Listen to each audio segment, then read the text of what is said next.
or pretty anti what we're hearing from the governor and Montana more broadly today. Yeah, thanks for having me on. This is something that should scare all of us because this is exactly what we don't want the government to do, and it's what the government can't do. It can't decide what websites we can visit and what apps we can download. Imagine if the government of Montana came out and said you can no longer go to Bloomberg.com. Of course, everyone would be apoplectic, but that's exactly what we're seeing here with TikTok.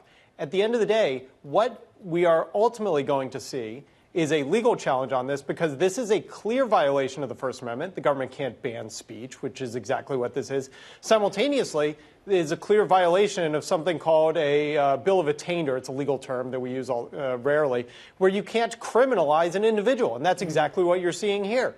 So this is a slam dunk case of unconstitutionality, but more importantly, it's a dangerous precedent against free speech, free expression, and free enterprise in the freest nation in the world.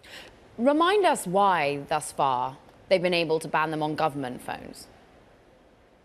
Yeah, the bans on government phones, I actually don't have any issue with. I'm an employer. Many employers are watching this program right now, and we all have rules and restrictions on what our employees can and cannot do on their own company devices. And we can say, well, you can't go to this website, you can't download that app. And so the government is perfectly free to do that for their own employees, federal employees, state employees, local employees.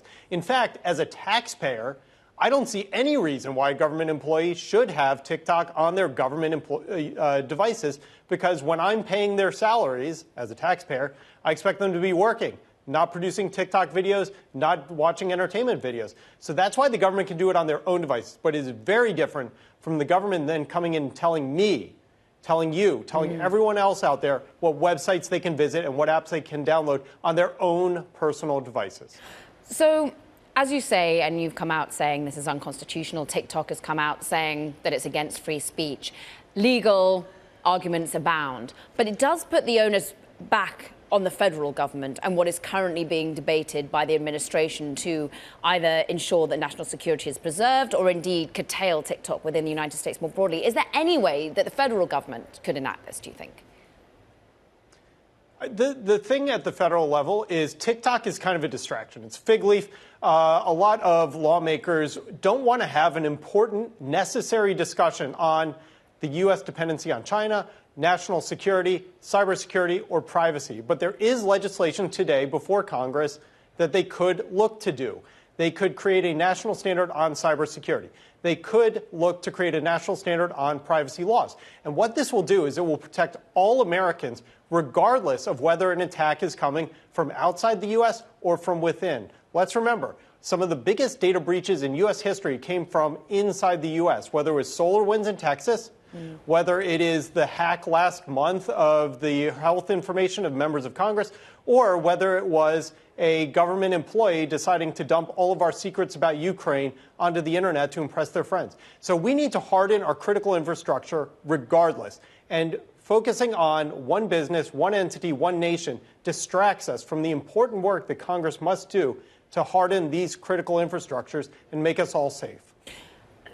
More broadly, when you're looking abroad at what's occurring, we are seeing other countries, UK, for example, also banning on government devices. Is there anywhere that is thinking that they have to curtail certain social media apps? Because in this, of course, discussion that's been leveled by Montana, they don't just mention TikTok, they also mention other ByteDance-owned apps, CapCut, Lemonade, but also there's Telegram, which they sort of foresee having a link to Russia.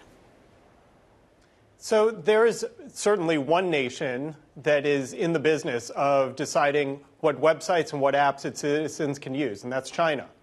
They have the Great Firewall, where if the CCP doesn't like what you're saying, the citizens can't see it. It's a horrible model for the rest of the world. It is the antithesis of what America stands for. So I expect the U.S. to lead the way, to reject bans on speech, reject bans on apps, and push the notion that citizens and free people should be able to decide what is or is not appropriate for them. Because at the end of the day, if I have concerns about TikTok, I just won't use it. Yeah. I'll use something else.